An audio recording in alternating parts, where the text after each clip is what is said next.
अस्सलाम वालेकुम। ये कुछ बेसिक जो है वो आपके सामने टर्म्स लेके आ रही हूँ और इसके हिसाब से आपको ये समझना होगा, क्योंकि एक पॉइंट आप जो समझेंगे वो आगे आप कनेक्टेड होंगे दूसरे पॉइंट से। तो इसमें गुजारिश है कि अगर आपने पहले की वीडियोस नहीं देखी हैं तो वो भी देख लें, चेक कर लें। और अब जो नया कॉन्सेप्ट है वो ये है कि ये ICT based, ICT inner circle trader ने जो चीज़ें बताई हुई हैं उसके ऊपर बेस्ड है ये। और इसका मकसद ये है कि आपको समझ में आए कि भाई आप कहाँ स्टैंड करते हैं, आपकी क्या वैल्यू है मार्केट के अंदर, और लिक्विडिटी प्रोवाइडर्स कौन कहलाते हैं। तो ये एक बेसिक सा एक डायग्राम बनाया हुआ है जिसमें आपको ये दो सर्कल्स नज़र आ रहे हैं। अब आप इसमें से कौन सा सर्कल में आते हैं? क्या आप इस सर्कल के अंदर आते हैं या क्या आप इस सर्कल के अंदर आते हैं? तो ये बात पहले आपको डिसाइड करनी है कि आप कौन से वाले सर्कल में आ रहे हैं। क्या आप इस सर्कल में हैं? क्या अगर ये सर्कल इतना बड़ा है तो इसका मकसद ये है कि आप अगर इस सर्कल में बैठे हुए हैं तो आप पूरी मार्केट को मूव कर सकते हैं। यानी अगर बीटीसी जो है इस टाइम पर आपने देखा कि भाई जियो पॉलिटिकल जो इश्यूज चल रहे हैं, जो भी ट्रम्प का मामला है, चाइना का मामला है, रशिया का मामला है, यमन और मिडल ईस्ट के अंदर जो इश्यूज इस वक्त चल रहे हैं, और बीटीसी की प्राइस जो है टैरिफ्स की वजह से, और मतलब अच्छे खासे जो भी मसले मसाइल हैं उनकी वजह से। तो अब आपको क्या लगता है कि आप कहाँ स्टैंड करते हैं? अगर आपको ये बात समझ में आ रही है कि भाई आप कहाँ स्टैंड कर रहे हैं, तभी तो आप आगे की अपनी ट्रेड्स लेंगे। सो अगर आप इस बड़े बबल के अंदर हैं, तो बड़े बबल का मतलब तो ये नजर आ रहा है कि भाई मार्केट को आप मूव करेंगे क्योंकि आप बड़े बबल के अंदर हैं। सो इस बड़े बबल के अंदर रिटेलर्स होते हैं, जो कि रिटेलर्स आप और मैं हैं, ठीक है। तो बैंक्स वगैरह जो आते हैं, जो बड़े बड़े इंस्टीट्यूट्स हैं, वो तो इस बड़े बबल के अंदर आ ही नहीं रहे, वो तो इस छोटे बबल के अंदर है। तो इस बड़े बबल को देखकर तो लगता है कि भाई जो इस बड़े बबल में है तो वही मार्केट को मूव करेगा। अभी बीटीसी की प्राइस जो चल रही है वो है लगभग 78 से ऊपर, 78,500 से ऊपर की है। तो अभी जो मार्केट ने टच किया 73 को, तो क्या 73 से 80 तक भी लेकर आने के लिए इस बबल ने हेल्प की है या फिर इस बबल ने हेल्प की है? अगर मार्केट 80 तक भी जाती है, 73 को इसने टच किया, 73 से 80 तक जा रही है, 82 तक जा रही है, तो इसमें कौन रिस्पॉन्सिबल है? चूंकि मार्केट गिरी और फिर जो है वो दोबारा से इसके अंदर जाहिर सी बात है कुछ जो है वो बाउंस बैक हुआ है। तो क्या आप लोग रिस्पॉन्सिबल हैं इस बबल में रहते हुए? ये अपने आप से पूछे पहले। अब मैं आपको इसका जवाब दे रही हूँ कि भाई ये एक छोटा बबल है जो कि आप स्मार्ट मनी को कहेंगे, जिसके अंदर जो है वो बैंक्स हैं, इंस्टीट्यूशंस हैं, और ये वो जगह है जहाँ पे रिटेलर्स बैठे हुए हैं, जहाँ पे जो है वो आपके जो मीडिया के लोग हैं वो बैठे हुए हैं, जिसके अंदर जो भी सोशल मीडिया के आ गए, टेली ग्राम के लोग आ गए, ठीक है, जितने भी ट्विटर चल रहा है और बाकी टिकटॉक और वो जितने भी ये सोशल मीडिया से कनेक्टेड लोग हैं, सही है। और जितने भी इस तरह के लोग हैं जो कि भाई ये आपको इंस्टाग्राम वगैरह पे कुछ चीज़ें अपनी शो कर रहे होते हैं, बड़ी बड़ी लग्जरियस आइटम्स शो कर रहे होते हैं। सो वो जितनी न्यूज़ फेंकते हैं कि भाई ये या उन्होंने कमाया, ये वाली गाड़ियां उनके पास है, लैम्बोर्गिनी है, ये है, फरारी है, व्हाटएवर, मतलब वो इस बड़े बबल के अंदर आ रहे हैं। लेकिन वो अगर इस बड़े बबल में भी आ रहे हैं तो मार्केट मेकर नहीं है वो, मार्केट को मूव नहीं कर सकते हैं, मार्केट को वो 100 के पे बीटीसी को नहीं लेके जा सकते। जो लेके जा सकता है वो ये बबल है जो इस बबल के अंदर है, और वो इस बबल के अंदर जो है वो आपके बैंक्स हैं, इंस्टीट्यूशंस हैं, और यही जो है वो लिक्विडिटी प्रोवाइड करता है मार्केट को। यानी कि लिक्विडिटी प्रोवाइड करने का मतलब ये है कि पैसा जो लेके आते हैं वो बड़े बड़े banks, big whales, big fishes, वो लेके आते हैं। आप और मैं जो है वो डेफिनेटली नहीं लेके आते हैं। मार्केट के मूवमेंट के अंदर बड़े बड़े जो मूव आ रहे हैं कि 73 से 80, 82 पे चला गया, तो वो मैं और आप जो है वो नहीं है। तो इस चीज़ को सबसे पहले आप ज़हन में रखें। तो इसको जो है वो आईसीटी बेस्ड है, एग्जाम्पल सिर्फ समझाने के लिए है और रेफरेंस मैंने आपको दे दिया है। ऐसी कोई चीज़ नहीं है जो कि मैंने अपने पास से बना रही हूँ। लेकिन ये चीज़ें ऐसे कॉन्सेप्ट्स हैं जो आपको अभी पता होने चाहिए और शुरू के अंदर बहुत ही इम्पोर्टेंट है, ताकि आपको पता हो कि भाई आप कहाँ बैठे हुए हैं।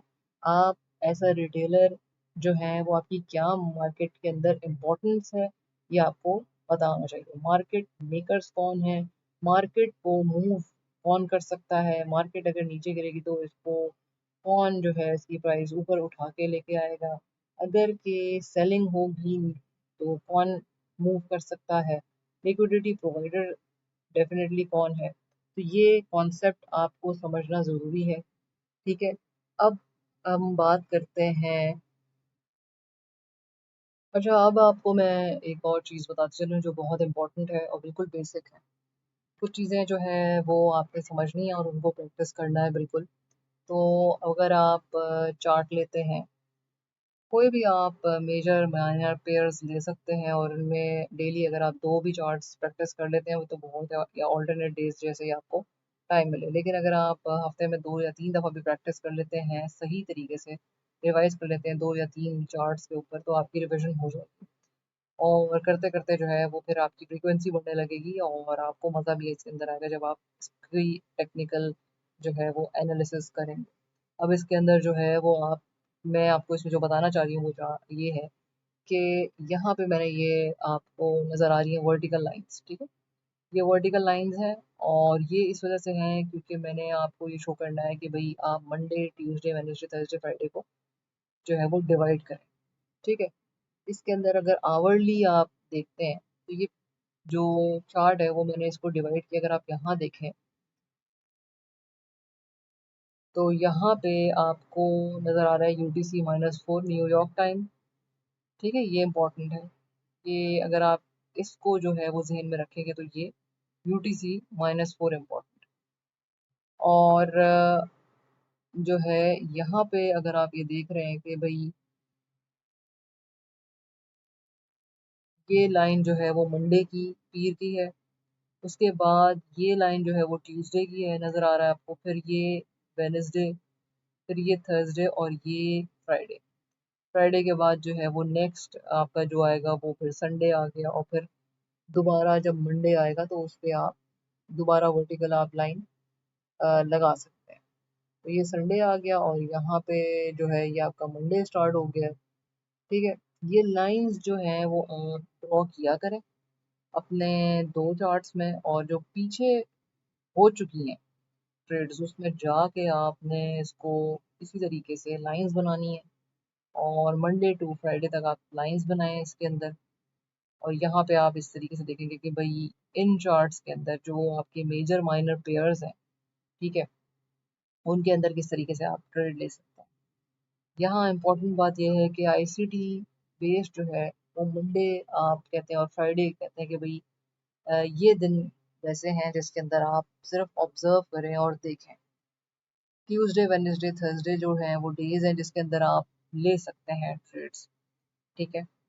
इम्पोर्टेंट बात अब यहाँ पे ये है कि जब आप वर्टिकल लाइंस जो ये हैं इसको आप डेज में डिवाइड करेंगे तो इन डेज में आपको डेफिनेटली 3 जो सेशंस हैं, एशिया सेशन, लंदन सेशन और न्यूयॉर्क सेशन, ये आपने इसको मतलब डिवाइड कर सकते हैं।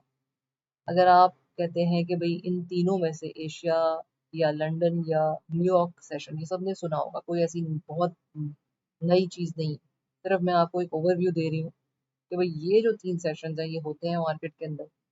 और जो न्यूयॉर्क सेशन है, जो आप जो है अगर पाकिस्तान टाइम के हिसाब से हम बात करते हैं तो इसी तरीके से आपके जो सन सन एक्चुअली जो है सन के ऊपर भी डिपेंड करता है कि जो यूएस वाले हैं वो 1 घंटा आगे पीछे कर लेते हैं। तो आजकल के हिसाब से जो है वो आप अगर ट्रेड्स लेने के लिए बैठते हैं तो 6 o'clock के बाद 6:30 तक जो है पाकिस्तान टाइम के हिसाब से, जो शाम के 6 साढ़े 6 बज रहे हैं, 6:30 PM, तो वहाँ पे जो है वो आप देखेंगे कि भाई ये एक ऐसा जोन है जिसको आईसीडी कह रहा है किल जोन, न्यूयॉर्क किल जोन। अब ये क्यों कह रहा है, वो इस वजह से कह रहा है क्योंकि इसके अंदर सबसे ज़्यादा आपको ट्रेड्स वगैरह मिलती। तो ये तो एक सिंपल सी बात हो गई, ठीक है, कि सबसे ज़्यादा आपको इसमें ट्रेड्स मिलती हैं और जो 4-5 घंटे, ये जो 3-4 घंटे होते हैं, ये इसके अंदर जो है वो काफ़ी ट्रेड्स हंट होने के और ज़्यादा से ज़्यादा मिलने के इम्कानात होते हैं। तो इस वजह से उसने इसका नाम ही न्यूयॉर्क किल जोन रख दिया है। सही है, आपको याद रहने के लिए रखने के लिए। अब यहाँ पे जब आप लाइंस खींचेंगे तो उसके बाद आप फर्दर जो है वो जब अंदर जाएंगे तो फिर ये आपको टाइम टू टाइम मैं बताऊंगी कि क्या है। फिलहाल आपने जो भी करना है वो उसको लाइन ज़रूर खींचनी है ताकि आपको पता चले कि भाई मंडे से लेके फ्राइडे तक जो है वो क्या हो रहा है। अब इसके अंदर एक इम्पॉर्टेंट चीज़ मैं आपको ये बताना चाह रही हूँ कि मैंने जो प्रीवियस वीडियोस में स्विंग हाई स्विंग लो के कॉन्सेप्ट्स दिए हुए हैं कि स्विंग हाई क्या है, स्विंग लो क्या है, ठीक है। तो यहाँ पे अगर आपने नहीं देखी है वीडियो तो आप पुरानी वाली जो वीडियो है उसको ज़रूर देखें ताकि आपको पता चले कि भाई स्विंग हाई स्विंग लो जो है वो किसे बोल रहे हैं। और जो है वो यहाँ अगर प्रीवियस वीडियो एक दफ़ा में समझ में नहीं आ रही है तो उसको दोबारा देखें क्योंकि बहुत सिंप्लीफाइड वे के अंदर आपको बात समझाने की पूरी कोशिश की गई है। एक दफ़ा देखने में वैसे भी आएगी नहीं और एक एक वीडियो जो है ज़ाहिर सी बात है टाइम टेकिंग प्रोसेस है ये समझाने में बताने में। और हर टीचर का एक डिफरेंट वे होता है बताने का। अब अपनी तरफ से तो कोशिश है कि भाई सिंपल से सिंपल बता दें। अब जैसे क्लास के अंदर आपको पता है कि भाई एक कॉलेज के अंदर अगर 3 या 4 सेक्शन हैं, ठीक है, तो टीचर्स अगर 3 या 4 सेक्शंस के डिफरेंट हैं तो ज़रूरी नहीं है कि जो अ, हर स्टूडेंट को एक ही टीचर जो है वो सही लगे, ठीक है। किसी टीचर वही चीज़ है, सब्जेक्ट आपका वही है सेम, लेकिन हो सकता है आपको किसी टीचर की समझ में आए और किसी टीचर की ना समझ में आए। तो डिपेंड करता है कि सब्जेक्ट तो वही है लेकिन पढ़ाने का जो स्टाइल है वो डिफरेंट है, एग्जाम्पल्स देने का स्टाइल डिफरेंट है, उसको सिंप्लीफाई करके बताने का जो तरीका है वो डिफरेंट है। तो इस वजह से जो है वो मैं आपको ये बता रही हूँ कि भाई आपको अपनी तरफ से मैं कोशिश कर रही हूँ कि किसी तरीके से ये सिंपल जो है अल्फाज में बताया जाए। अच्छा, ये तो कुछ सिंपल चीज़ें हो गई। इसके बाद अब मैं जो नेक्स्ट वीडियो है उसको आपको थोड़ा बहुत और बताऊंगी, ठीक है। और उसके अंदर कुछ चीज़ें मैंने पहले से ये यहाँ पे लिखी हैं ताकि आपको समझाने में मुझे आसानी हो कि भाई ये मैं क्या समझाना चाह रही हूँ। सो अब जो वीडियोस जो अभी आपकी प्रीवियस है उसको भी वॉच कर लें ताकि जो नेक्स्ट वीडियो आप देखें उसमें आप जो है वो प्रीवियस वीडियो से टैली कर सकें क्योंकि हर वीडियो जो भी बनाई जा रही है वो प्रीवियस वाली जो वीडियो है उससे कनेक्टेड है। तो नेक्स्ट वीडियो तक जो है आप इसको प्रैक्टिस करें। टिल देन अल्लाह हाफिज़।